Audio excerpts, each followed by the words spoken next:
Muy buenos días, queridos, gusto de verlos a todos. No había levantado la cabeza, porque estuvimos previamente, para los que recién nos están conectando por internet en un tiempo de alabanza, y ver que había llegado también. Bienvenidos a todos, bienvenidos ahí en sus casas también. El Señor nos da la oportunidad de conectarnos a través de Facebook, ¿cierto? Así que si está, como lo decimos habitualmente, en su casita, de vacaciones, algunos por ahí, sencillamente despertando a lo mejor, le invito a que se ponga cómodo, que prepare su Biblia, que se prepare un tecito, un café y podamos compartir un momento la palabra del Señor. Y a quienes están aquí, bienvenidos a todos, un gusto, un privilegio poder verlos a pesar del tiempo que vivimos tan difícil de pandemia. Bien, vamos a cerrar nuestros ojitos, vamos a cerrar nuestros ojos en señal de respeto y para poder concentrarnos en orar al Señor y pedirle que Él esté presente en este lugar y en esta reunión. Padre eterno, gracias por la oportunidad que nos das de estar aquí. Gracias por la oportunidad de la vida. Gracias, Señor, porque respiramos, nos movemos y somos lo que somos por ti. Así lo reconozca el hombre o no, eres tú soberano sobre todas las cosas. Señor, no dependes de nuestro reconocimiento, tú no necesitas nada de nosotros y sin embargo has tenido tal amor y tal misericordia de nosotros que te has dado a ti mismo, Señor, en tu Hijo Jesucristo, y has dado tu vida en rescate de nosotros que estábamos perdidos. Gracias, Dios, hoy día, primer día de la semana, hacemos memoria de ese sacrificio, de ese amor tan grande que tú tuviste un día por nosotros y que hasta el día de hoy nos mantiene en pie. No hay fuerzas en nosotros, sino las que provienen de ti. No hay, Señor, constancia, no hay fidelidad en nosotros, sino que confiamos en un Dios que es constante y que es fiel y que en su fidelidad nos sostiene. Gracias, Dios, por todo. Y esta mañana te pido que abras nuestros oídos, el mío y el de mis hermanos, que nos permitas escuchar tu voz, entenderla y atesorarla y grabarla en nuestro corazón, para gloria tuya, Señor, y para gloria de tu nombre. En el nombre de Jesús oramos. Bien, les voy a invitar a los que están aquí presentes, que usted que está en su casa, que abra su Biblia en el Salmo número 58. Tenemos por costumbre orar, ¿cierto? Y luego leer un salmo en el inicio de la... ¿Sí está ya conectado el sonido? ¿Sí? Vamos a verificarlo. Salmo 58. Y voy a hacer alguna puntuación antes de que lo leamos sobre el título que muchos tienen ahí en sus Biblias. Algunas Biblias traen títulos para los salmos. La Reina Valera en particular lo hace. Dice: plegaria pidiendo el castigo de los malos. Al músico principal sobre no destruyas. Mictam de David. Bien, voy a dejar ahí ese título como en suspenso para que después analicemos un poquitito qué es lo que quiere decir este título. Y dice así el Salmo 58. Oh congregación, ¿pronunciáis en verdad justicia? ¿Juzgáis rectamente, hijos de los hombres? Antes en el corazón maquináis iniquidades. Hacéis pesar la violencia de vuestras manos en la tierra. Se apartaron los impíos desde la matriz. Se descarriaron hablando mentira desde que nacieron. Veneno tienen como veneno de serpiente. Son como el áspid sordo que cierra su oído, que no oye la voz de los que encantan, por más hábil que el encantador sea. Oh Dios, quiebra sus dientes en sus bocas. Quiebra, oh Jehová, las muelas de los leoncillos. Sean disipados como aguas que corren. Cuando disparen sus saetas, sean hechos pedazos. Pasen ellos como el caracol que se deslíe, como el que nace muerto, no vean el sol. Antes que vuestras ollas sientan la llama de los espinos, así vivos, así airados, los arrebatará él con tempestad. Se alegrará el justo cuando viere la venganza, sus pies lavará en la sangre del impío. Entonces dirá el hombre: ciertamente hay galardón para el justo, ciertamente hay Dios que juzga en la tierra. Amén. Este es un salmo bien, no diría complejo de entender, pero sí hay que leerlo varias veces para poder entender a qué se está refiriendo y a lo mejor si tienen la posibilidad consultar algún comentario bíblico. Hay muchos comentarios, pero tratar de que sea un comentario que se base en la Escritura y no en otras cosas, ¿bien? Para poder comprender el contexto y lo que nos quiere decir este Mictam de David. Voy a volver al principio, cuando les dije que guardaran en su mente qué quiere decir un Mictam.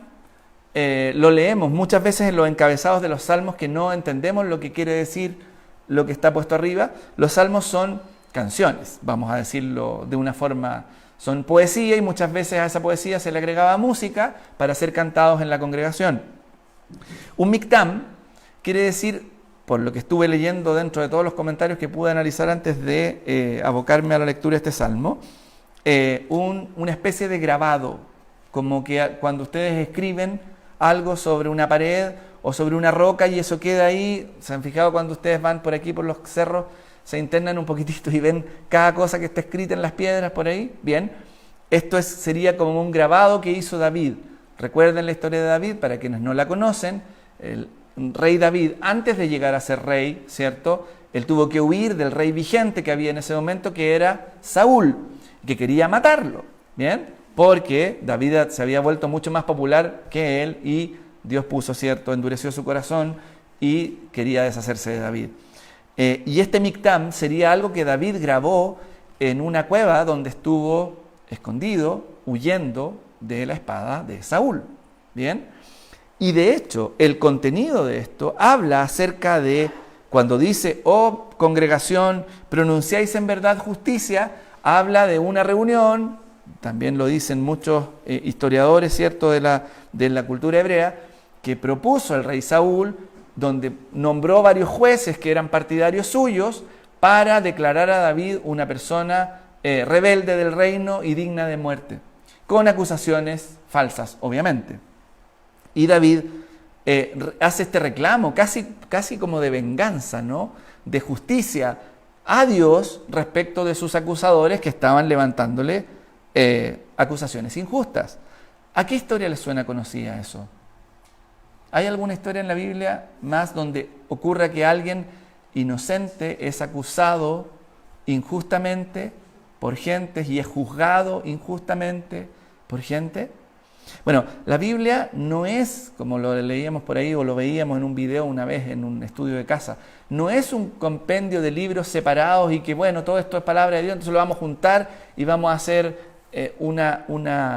un libro que hable de Dios. No, la Biblia es como decía ese mismo video, un solo narrativo, una historia contada varias veces y que se va revelando progresivamente y muy de a poco por voluntad de Dios al hombre. Y aquí nos estaba hablando del sufrimiento del justo, del sufrimiento del único justo, porque por ahí Romanos dice que no hay justo, Romanos 3:10, que no hay justo ni aun uno, ¿bien? Que todos a una nos descarriamos, todos nos hicimos necios y pecamos delante de Dios. La raza humana completa está caída y es cosa de verlo. Puede prender las noticias, puede abrir un diario, puede prender la radio y se va a dar cuenta rápidamente de esta verdad. Todos necesitamos redención, necesitamos ser perdonados porque hemos pecado ante los ojos de Dios, del único justo. Y en este salmo David está pidiendo justicia a ese único Dios justo. Y él dice que hay galardón para el justo al final, que esta tarea no es una tarea en vano, que cuando usted en su vida vea que hay injusticia respecto de usted, que no lo trataron bien, que nos cuesta poco a veces ofendernos, ¿no? Pero a veces tenemos razones para ofendernos. Mira, yo, qué sé yo, no lo hice tan mal y me están diciendo cosas que yo nunca hice, diciendo cosas que yo nunca dije, levantando un falso testimonio, y sabemos lo que es sentirse mal por eso, ¿no?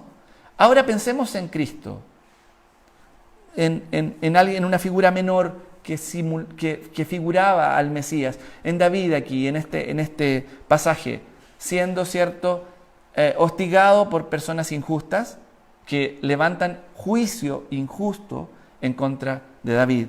Llevémosla ahora a la consumación de esta sombra que era el Salmo, a Cristo, el único justo, el único digno delante de los ojos de Dios, quien cuando es bautizado el Padre dice, este es mi Hijo amado en quien tengo contentamiento, estoy pleno, no hay nada más. Él llena la medida completa. Y Cristo nunca pecó durante toda su vida y sin embargo fue acusado y fue muerto injustamente. Pero en esa injusticia, Él hizo justicia a la justicia de Dios que caía sobre nosotros. No es menor lo que estoy diciendo y es algo que debiéramos pensar siempre. A veces decimos, voy a dedicar un tiempo a Dios, voy a darle una parte de mi vida a Dios, voy a hacer esto para Dios, pero en realidad no llegamos a comprender que Dios es dueño de toda nuestra vida, como orábamos al principio, que todo lo que hacemos le pertenece. De nada podemos decir esto es mío, porque ese esfuerzo que le costó ganarlo, lo pudo hacer gracias a que Dios puso vida en usted. Por lo tanto, ni eso nos pertenece. Y cuando nosotros llegamos a entender esa verdad, comprendemos mejor la dimensión de un Dios justo, pleno, que no está ni cerca de nuestra justicia. Y para cerrar, para terminar, dice, ciertamente hay galardón para el justo, ciertamente hay Dios quien juzga en la tierra. Y hay un pasaje precioso que es Isaías 53, que de alguna forma refleja el resultado de esta justicia. Dice, porque si ustedes leen de nuevo, y por favor háganlo el Salmo 58, van a ver que finalmente los pies del justo se lavan en la sangre de los injustos. Estamos hablando de un juicio que implica muerte del injusto. Y eso un día va a ocurrir, y eso un día va a suceder y no lo podemos callar porque la Biblia lo enseña. Tenemos un Dios que va a hacer justicia con rectitud, como es Él. Pero esa justicia a la vez va a ser un galardón para quienes hayan, Dios quiera, hayamos perseverado en su justicia. Y porque acompañaremos a Cristo en su justicia, porque Él es justo, no por nosotros mismos. Entonces dice en el 53:11, que es una profecía mesiánica completamente, verá el fruto de la aflicción de su alma y quedará satisfecho, hablando de Cristo y de esta justicia final. Por su conocimiento justificará mi siervo justo, Cristo, a muchos, y llevará las iniquidades de ellos. Que el Señor tenga misericordia y que no seamos la parte acusada y condenada en un juicio por justicia que Dios va a hacer, sino que estemos del lado en que, siendo aún condenados, tengamos un abogado que nos defiende, que nos limpia y que nos lava de nuestra maldad. Que el Señor les bendiga y estemos atentos. Recordatorio, Salmo 58, vuelva a leerlo en la casa. Si no entiende, tenemos la propia página en la que usted puede hacer comentarios y trataremos de contestarlos en la medida de lo posible. Que el Señor les bendiga.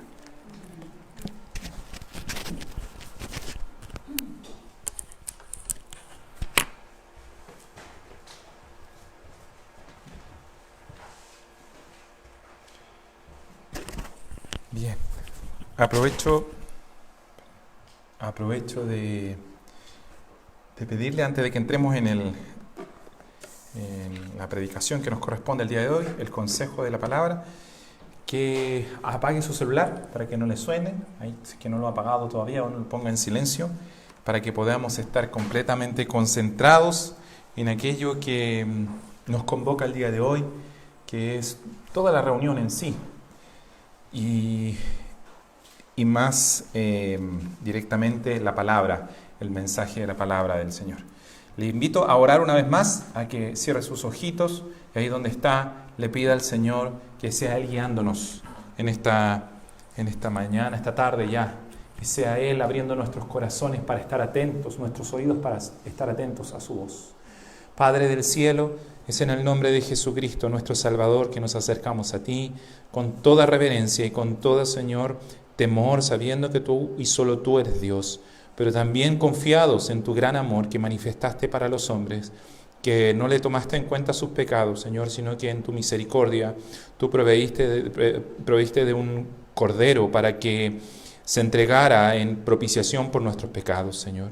Te doy tantas gracias porque podemos acercarnos a ti con libertad, porque ya no hay juicio contra nosotros, porque ya no hay condenación para los hijos de Dios, porque somos llamados tus hijos por tu gran amor y tu inmensa gracia, tu incalculable gracia, Señor, que se derramó sobre nuestras vidas. Te alabamos y te adoramos, Padre. Cuán grande es tu amor. Y en tu amor nos refugiamos. En tu amor, Señor, nos escondemos. Y en tu amor, Señor, esperamos. Queremos ser guiados por ti. Queremos ser dirigidos por ti. Queremos ser enseñados por ti. Queremos ser transformados por ti. Transforma nuestros corazones en esta mañana, Dios. Ayúdanos, Señor, a poner nuestra mirada en ti. A dejar de vivir para nosotros mismos. Como tu palabra lo indica. Ya no, los que vivan, ya no vivan para sí, sino para aquel que murió y resucitó.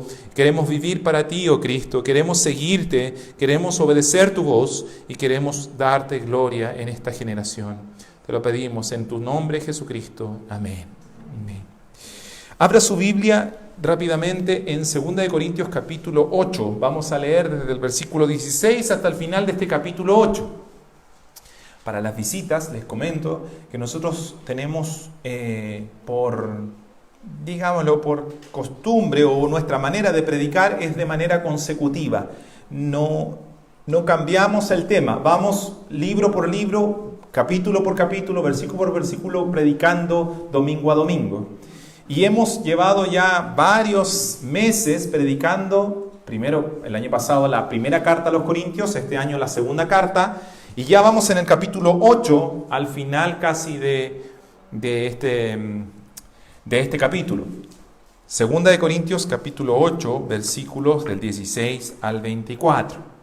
¿Está contento de estar en este lugar? Sí. Este es el lugar donde Dios quiere que usted esté. No porque yo lo diga, sino porque donde se predique su palabra, donde se exponga la verdad de Jesucristo, es donde Dios quiere que nosotros estemos. Y si estamos aquí no es por nuestra voluntad, es por la voluntad de aquel que nos llama, por la voluntad de aquel que quiere que nosotros atendamos a sus caminos y nosotros seamos libres, seamos perdonados y seamos transformados por su amor.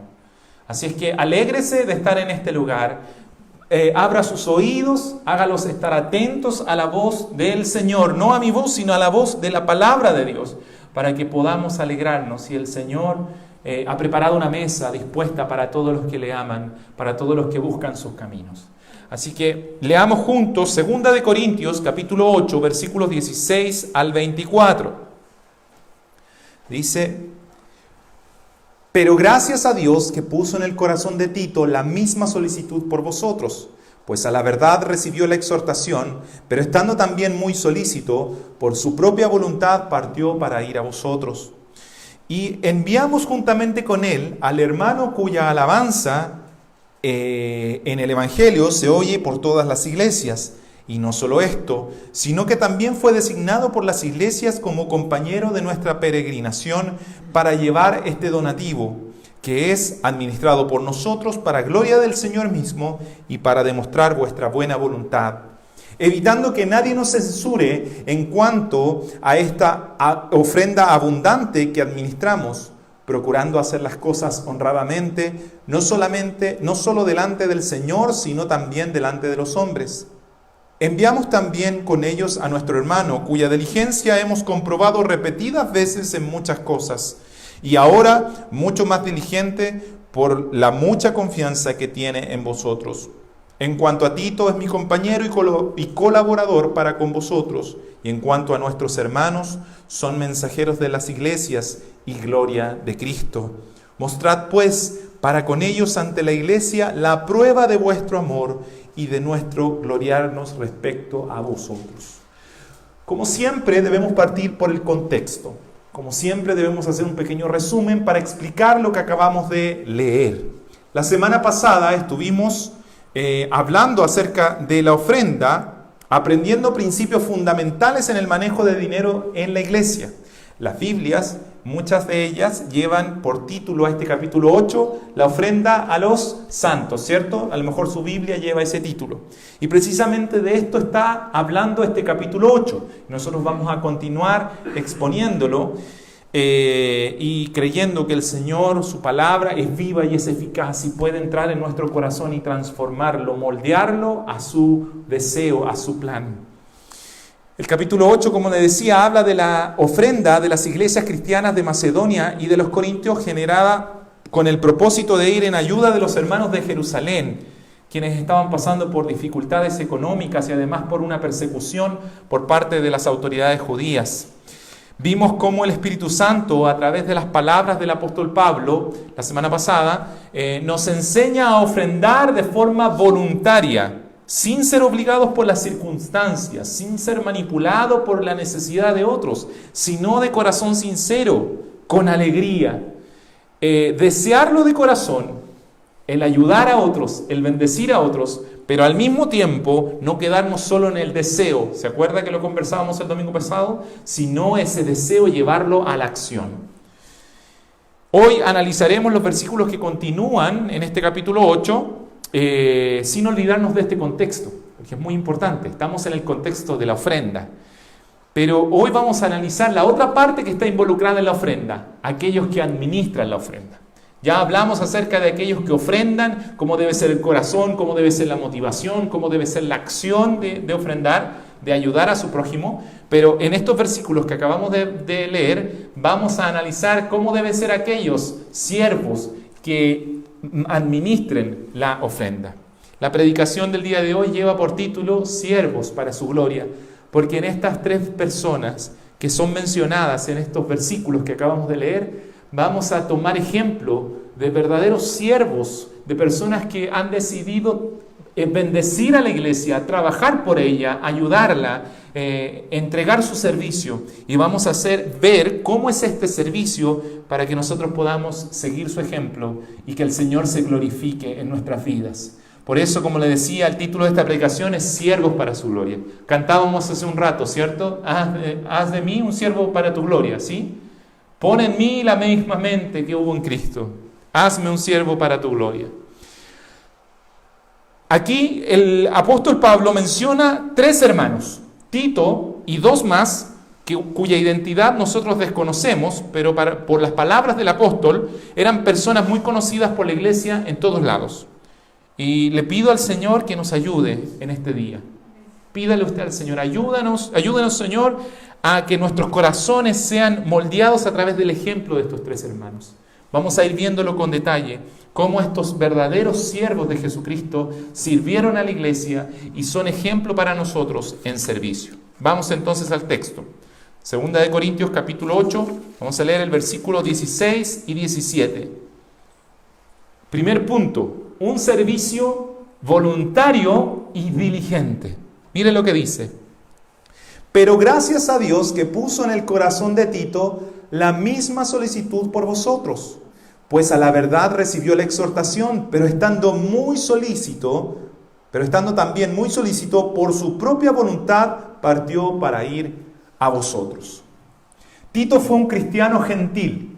¿Qué quiere decir eso? No solo de buena persona, sino que no era de nacionalidad hebrea. Él no era de un trasfondo judío. Muy probablemente él era un ciudadano griego que se convirtió al evangelio, que ingresó a la iglesia, pero fue uno de los mejores colaboradores en el ministerio de Pablo. Es tanto así que Pablo después funda una iglesia en la isla de Creta, al sur de Italia. ¿Y a quién pone, cree usted, en ese lugar a hacerse cargo de la iglesia? A nuestro querido hermano Tito. Tito fue un colaborador férreo de la administración del evangelio que tuvo el apóstol Pablo. Y qué importantes son esos compañeros, qué importantes son esas personas que caminan juntos al que predica, al que está llevando la palabra del Señor. No vemos ni en la Biblia, ni en el libro de los Hechos, ni en las cartas de Corintios o alguna carta de Pablo a Tito predicando. No sabemos, fuera más allá de la carta que lleva su nombre, si Tito era un gran orador, si Tito era un gran predicador, pero sí sabemos que Tito era un tremendo colaborador. Pablo agradece a Dios por poner en el corazón de este hombre, dice, la misma solicitud por vosotros. Es decir, la misma dedicación y cuidado que había en el corazón de Pablo por los hermanos de Corintio. Él no solo se sujetó a las directrices apostólicas para llevar la carta y recolectar el dinero entre los corintios, sino que dice que estando muy solícito por su propia voluntad, partió para ir. Él no dijo, bueno, ya, yo voy, Pablo, ya, está bien. Si no hay nadie más, yo voy. No, dice que estando muy solícito, fue el primero en presentarse, fue el primero en decir, Pablo, aquí estoy yo. Es necesario llevar una carta, yo voy. Los hermanos de Corintios están trabajando, están atornillando para el otro lado, como se dice en buen chileno. Bueno, yo voy, no te preocupes. Hay una cosa difícil de evaluar, yo voy, Pablo. Nadie más quiere ir, yo voy. Estando muy solícito, estando muy diligente, muy despierto y de su propia voluntad. Aunque Pablo se lo pide, Tito estaba ahí, listo para la batalla, estaba despierto, estaba atento para poder servir, para poder estar donde el Señor quiere que Él esté. Qué maravilloso es cuando Dios obra en el corazón de un hermano, no solo para servir en la iglesia, sino para hacerlo con solicitud, con diligencia y de su propia voluntad. Mire, mi hermano, cuando nosotros llegamos a Cristo, cuando el Señor abre nuestros ojos, Él cambia nuestras prioridades. Él cambia nuestra manera de pensar y pone en nosotros un nuevo deseo. Y estamos tan agradecidos por lo que Dios ha hecho en nuestros corazones que nosotros queremos de alguna forma retribuir esa gratitud que Dios, ese favor que Dios ha hecho con nosotros. Nos ha liberado de nuestras cargas, nos ha perdonado, nos sentimos renovados, sentimos que algo hizo el Señor en nuestro corazón y nosotros queremos de alguna forma retribuírselo a Él. Pero al Señor no lo vemos, ¿cierto? Él pone en nosotros el deseo de servirle, de ser agradecidos, pero a Él no lo vemos. ¿A quién vemos? Mire a su lado, al prójimo, al que usted tiene a su lado, a ese ve. Muchas veces, como le decía, algunos dicen o todos decimos, Señor, quiero servirte. Y el Señor nos responde, para eso te puse en la iglesia. Porque la iglesia es el cuerpo de Cristo. La Biblia dice que la iglesia es la novia de Cristo. Y quien sirve a la novia de Cristo, ¿a quién está sirviendo? A Cristo mismo. De hecho, Mateo capítulo 10, versículo 40 y 42 dice, el que a vosotros recibe, a mí me recibe, y el que me recibe a mí, recibe al que me envió. Y mire lo que dice el 42, fíjese. Dice, y cualquiera que dé a uno de estos pequeñitos un vaso de agua fría solamente, por cuanto es discípulo, ¿qué cosa? De cierto os digo, no perderá su recompensa. Cualquiera que sirve a uno, aunque sea un pequeñito, aún al discípulo, aún al cristiano más pequeño de la iglesia, al hermano más humilde, al hermano que acaba de llegar, pero si usted simplemente le da un vaso de agua, algo tan sencillo como eso, dice, no quedará sin recompensa. Dios no es deudor de nadie. Y Él, dice la Biblia, que cuando venga, dará su galardón a cada uno de sus siervos, a los que le han servido. Y usted dirá, pero ¿cuándo te serví, Señor, si nunca te vi? Cuando serviste a uno de estos pequeñitos, a mí me serviste. ¿Te acuerdas ese día cuando había una persona que estaba en necesidad en una casa y te llamó el líder de la iglesia, te llamó y te dijo, ¿me puedes acompañar? Uy, no, lo que pasa es que mañana me tengo que levantar temprano, entonces me quería acostar temprano. No, usted dijo, por supuesto, aquí estoy. De hecho, yo estaba orando por esa persona. Más o menos es lo que pasó con Tito. Cuando Pablo viene y le dice, ¿puedes ir tú? Tito no solo dice, por supuesto, sino que dice, yo estaba esperando que me lo pidieras. Vuelvo a decir, qué hermoso y qué importante es cuando Dios toca el corazón de una persona, porque aquí así lo dice. Pablo dice, pero gracias a Dios que puso en el corazón de Tito, porque es Dios quien pone ese deseo en nuestros corazones. Es Dios quien cambia nuestros corazones, quitando nuestro egocentrismo, nuestro egoísmo, centrado solamente en lo que yo necesito, y empezamos a mirar hacia nuestro alrededor y empezamos a ver lo que nuestros hermanos necesitan. Porque así es nuestro Dios. Nuestro Señor dice que Él no vino para ser servido, sino para servir y dar su vida en rescate por muchos. Mire lo que dice también Jesucristo respecto a su deseo. Porque cantábamos recién, ¿cierto?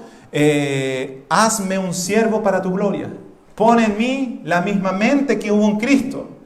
Y es hermoso cantarlo y realmente es una oración nuestra. Pero mire lo que dice el Salmo 40, versículo 8. Dice, el hacer tu voluntad, Dios mío, me ha agradado. El hacer tu voluntad, Dios mío, me ha agradado. y tu ley está en medio de mi corazón. No es un ya, sí lo tengo que hacer. Como a veces nuestros hijos, ¿cierto? Ay, ¿por qué a mí? ¿Y por qué no él? ¿Por qué no mi hermana? ¿Por qué no él? ¿Cierto? Los que tenemos hijos sabemos de ese tipo de luchas a diario cuando uno le pide algo a un hijo. Pero qué hermoso cuando hay hijos de Dios, que cuando Dios les dice, anda y atiende a tu hermano, anda y ayuda a tu hermano, ese cristiano está solícito, está dispuesto y es diligente para hacer el servicio.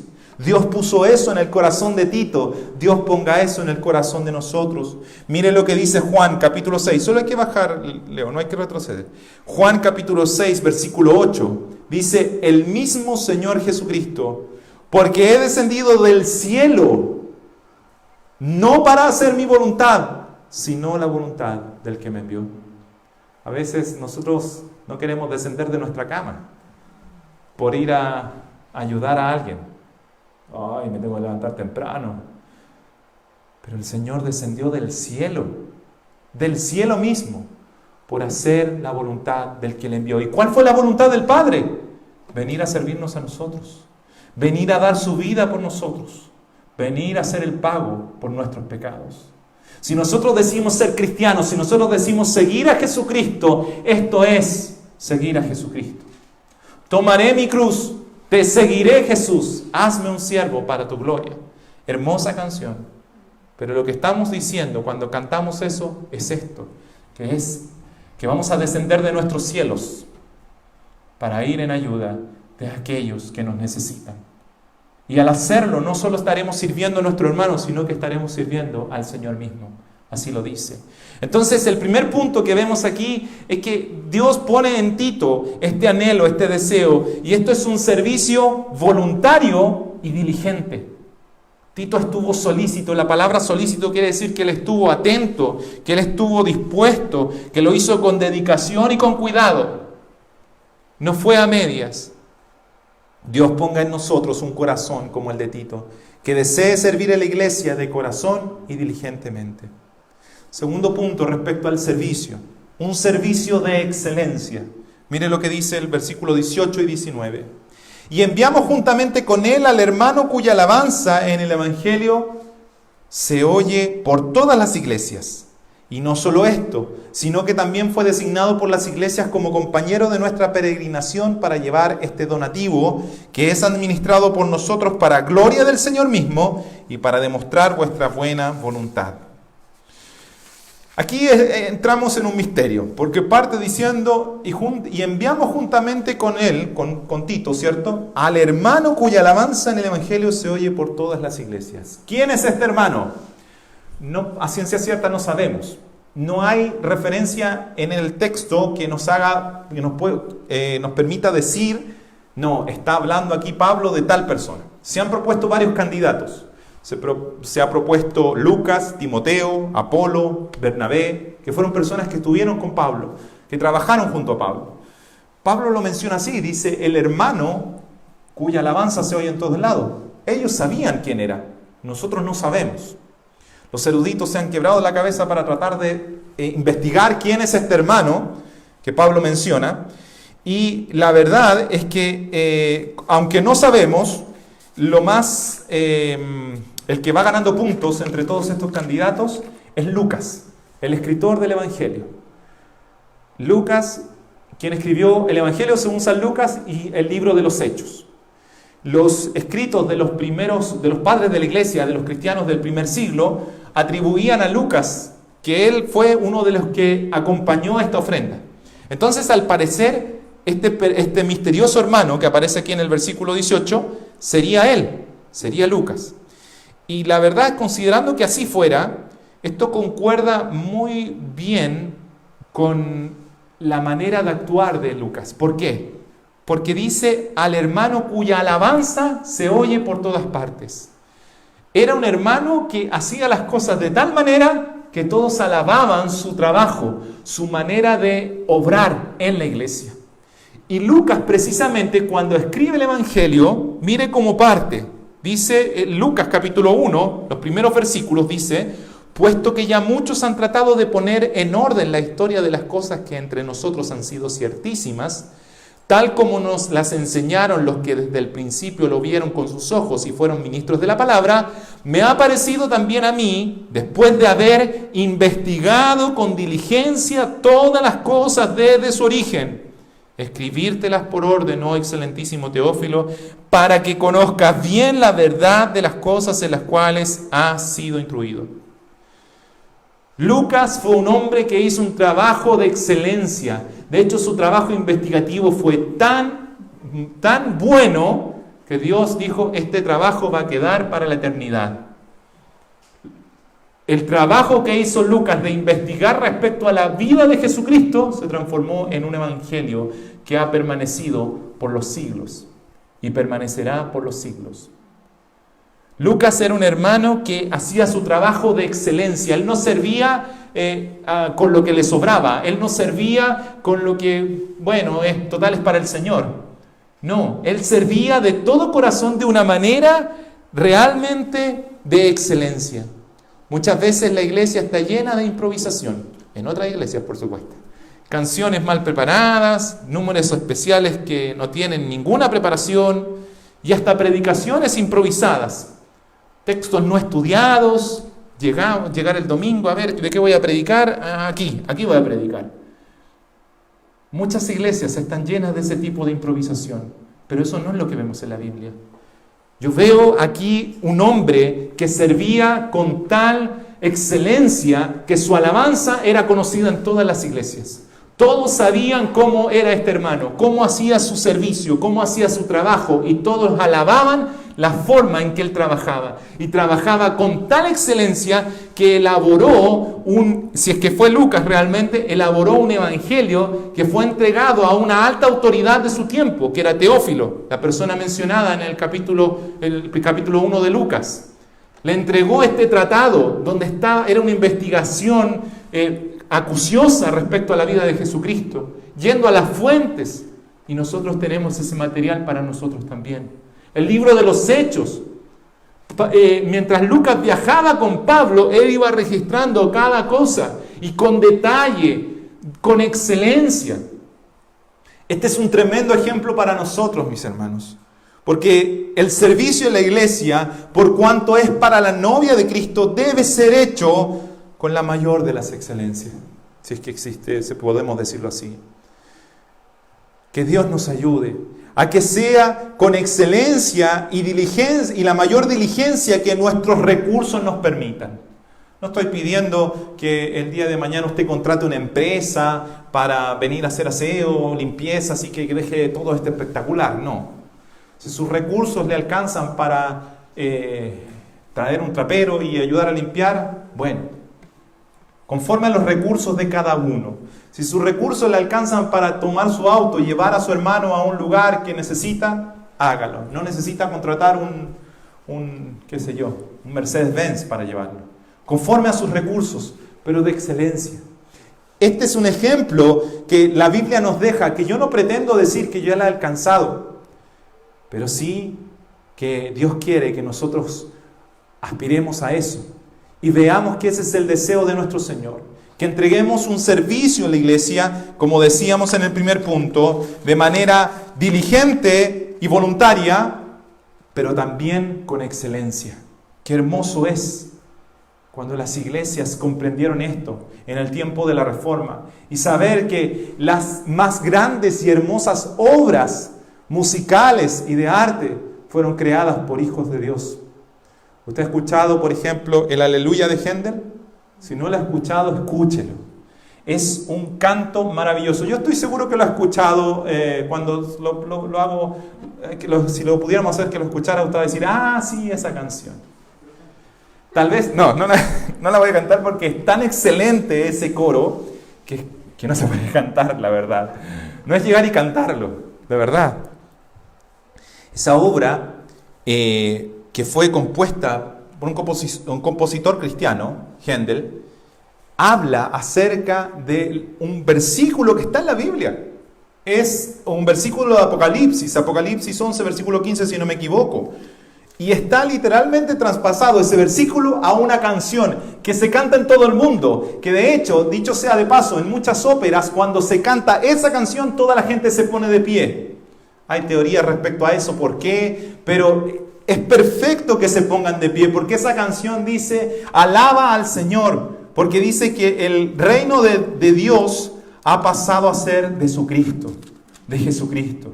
Y la canción dice, aleluya. Por eso mismo dice aleluya, porque dice, y reinará por siempre y siempre.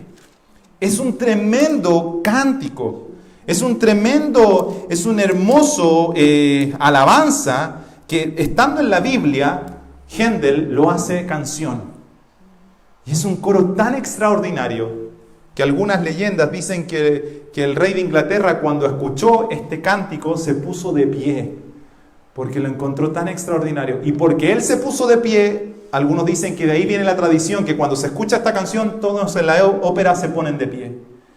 Pero está bien que se pongan de pie porque lo que están declarando es que Jesucristo reinará por siempre y siempre. Dios quiere que el servicio en la iglesia sea de excelencia, mi hermano, para gloria suya. Hazme un siervo para su gloria. Y Dios va a poner en nosotros esa gracia especial para que podamos hacerlo más allá de nuestras capacidades. Tercer punto, un servicio transparente. Ya dijimos un servicio voluntario y diligente, un servicio de excelencia, un servicio transparente, un servicio honesto. Versículo 20 y 21. Evitando que nadie nos censure en cuanto a esta ofrenda abundante que administramos, procurando hacer las cosas ¿cómo? Honradamente. No solo delante del Señor, sino también delante de los hombres. Pablo no tomó a la ligera este servicio de las ofrendas, conociendo también el riesgo que esto suponía para su ministerio, si de alguna forma era acusado de mal manejo de los dineros, ¿cierto? Aquí el detalle que pone no es menor, dice ofrenda abundante. Era harto el dinero que se llevaba. La Biblia dice que las iglesias de Macedonia dieron incluso más allá de sus fuerzas.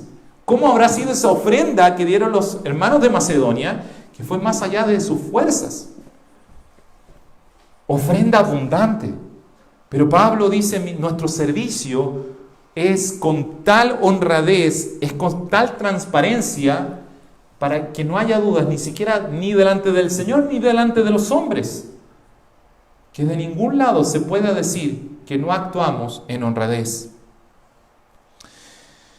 Recalca que su servicio de administrar las ofrendas tuvo sumo cuidado de hacer todo con toda honradez. El manejo de los dineros en la iglesia debe ser con total transparencia, porque cuando no tenemos este cuidado corremos el riesgo que la novia de Cristo sea enlodada con acusaciones de estafa y de engaño, conflictos que estorban la libre predicación del Evangelio. ¿Cuántas iglesias no se han visto involucradas en esto? ¿Cuántas iglesias no han salido en la tele por manejos extraños, por dudas respecto a cuánto tiene el pastor en su cuenta personal, que de quién son estas propiedades, de quién son estas otras? ¿Y cuál es el resultado de eso? Un estorbo a la predicación del Evangelio, un enlodar la iglesia de Jesucristo. La Biblia nos enseña a través de estas palabras que nosotros, nuestro servicio en la iglesia debe ser con honradez para aquellos que administran los dineros. Y qué bueno que nuestros queridos tesoreros están acá.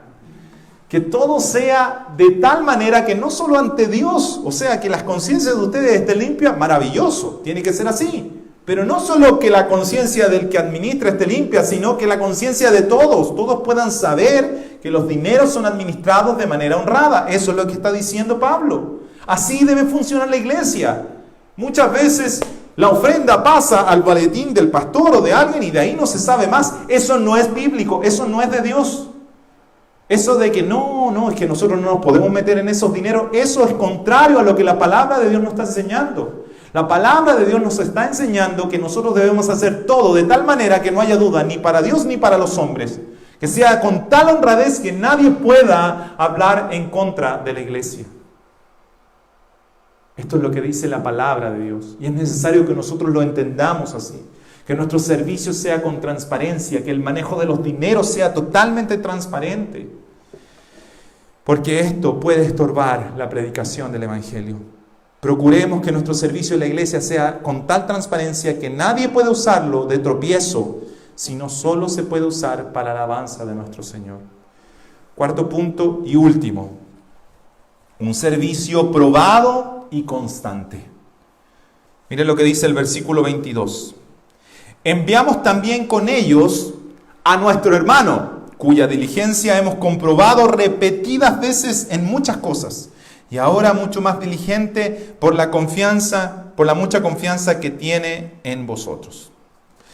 Volvemos a tener un pequeño problema.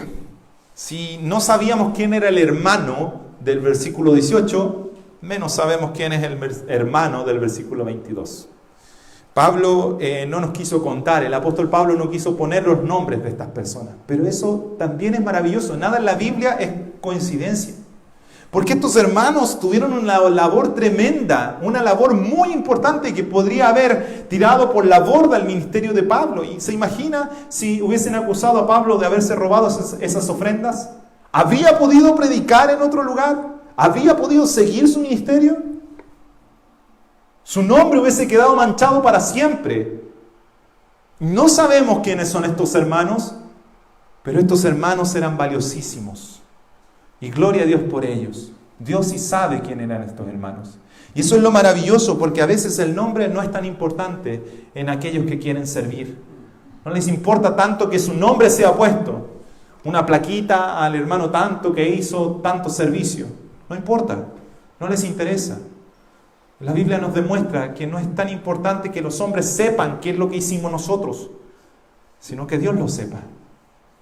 Que los hombres glorifiquen a Dios a través de nuestro servicio, pero no tanto que nos glorifiquen a nosotros por eso. Como le decía, si no tenemos seguridad de quién es el hermano del versículo 18, menos tenemos seguridad de quién es el hermano de este versículo. Pero sí tenemos claro que fue alguien que no una vez, sino repetidas veces, dice, sirvió a la iglesia y su diligencia fue comprobada por los demás hermanos de la iglesia. Este tercer hermano designado en transportar esta abundante ofrenda que se fue recolectada, no fue colocado simplemente para llenar un cupo, sino porque demostró un servicio diligente y constante. Qué tremendo y qué necesarios son estos hermanos en la iglesia, mi hermano. Yo que estoy al frente, que Dios me ha permitido estar al frente hoy en día, les digo, qué importantes son aquellos hermanos que no sirven una vez, sino que sirven de manera repetida, que están siempre ahí. Muchas veces nos motivamos por un tiempo, por alguna actividad puntual a servir en la iglesia, algún retiro, alguna ayuda especial, por ejemplo. Pero cuán necesarios son aquellos que sirven en forma repetida, así como este hermano. Dice, nuestro hermano cuya diligencia hemos comprobado repetidas veces en muchas cosas. No, hermano, es que yo sirvo para estar en la puerta nomás. No me mande a mí a llevar almuerzo porque yo estoy en la puerta nomás. No, este hermano parece que era en muchas cosas. En la puerta, llevar almuerzo, ayudar al enfermo, en todo lo que la iglesia, limpiar si era necesario, limpiar un baño. En muchas cosas dice, en muchas cosas. Y ahora mucho más diligente por la mucha confianza que tiene en vosotros. Insisto, estos hermanos son valiosísimos y ni siquiera sabemos su nombre. Estos son los hermanos que toda iglesia quisiera tener entre sus filas. La iglesia no es un culto de domingo o un retiro de una vez al año. La iglesia es la labranza de Dios. Es un edificio que está siendo construido para morada del Espíritu Santo. Es un organismo vivo y en crecimiento. Y como tal necesita de quienes sirven de manera constante. Terminemos. Conclusión. El Evangelio según San Mateo en el capítulo 9, lo tenemos por ahí, nos relata las palabras de Jesús al ver las multitudes que le seguían. Y dice Jesús que al ver las multitudes tuvo compasión de ellas porque estaban desamparadas y dispersas como ovejas que no tienen pastor. Entonces dijo a sus discípulos, nuestro Señor, nuestro Maestro dijo a sus discípulos, a la verdad la mies es mucha, mas los obreros pocos. Siempre los siervos son pocos, pero tremendamente valiosos. Rogad pues. Mire, Jesús dice rogad. No dice oren, pidan, rueguen. Hagan una oración realmente potente, hagan una oración realmente sentida. ¿Para qué? ¿A quién? Al Señor de la mies, al dueño de la iglesia, aquel que la concibió, aquel que la fundó. Rueguen, ¿por qué? Porque Él envía obreros a su mies. Los obreros de la mies son hombres y mujeres que han comprendido que Dios los puso en la iglesia para servirla a ella y no simplemente para servirse de ella. Y Dios mismo pone en sus corazones un vivo deseo por servir. Estos obreros sirven de manera voluntaria y diligente, lo hacen con excelencia, de forma transparente ante los ojos de Dios y de los hombres, y de forma repetida, no esporádica. ¿Cuánto necesitamos que Dios forme en nosotros esta clase de obreros? ¿Cuánto necesitan nuestras iglesias, hablando en todo lugar, obreros de esta talla, de la talla de estos tres hermanos? Dios levante entre nosotros obreros conforme a su palabra, para su gloria, para la gloria de su nombre. Pablo termina, y nosotros terminamos también en la predicación de hoy, versículos 23 y 24, diciendo: en cuanto a Tito, como resumen, volviendo a estos tres compañeros, en cuanto a Tito es mi compañero y colaborador para con vosotros, y en cuanto a nuestros hermanos, a estos dos, son mensajeros de las iglesias y gloria de Cristo. Gloria de Cristo. Mostrad pues para con ellos ante las iglesias la prueba de vuestro amor y de nuestro gloriarnos respecto a vosotros. Ninguno de estos hermanos era uno de los 12 apóstoles. Ninguno de ellos al parecer siquiera era hebreo. De dos de ellos ni siquiera sabemos sus nombres, pero de los tres sabemos que son gloria de Cristo y orgullo de los apóstoles. Y es que así son los verdaderos siervos de Cristo. Personas cuyos nombres ni siquiera recordamos o ni siquiera importan tanto, pero su servicio no solo es importantísimo, sino que me atrevo a decir que es trascendental. Dios quiere levantar entre nosotros siervos con ese corazón. Yo agradezco al Señor por aquellos compañeros que Dios ha puesto para que podamos avanzar en esta iglesia, para que ustedes, sobre todo las visitas, puedan llegar aquí y sentarse.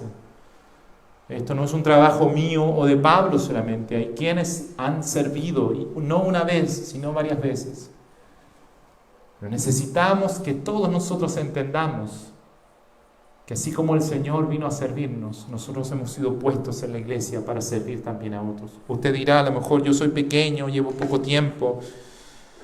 Cada uno, como lo aprendimos, según lo que tenga. Según lo que tenga.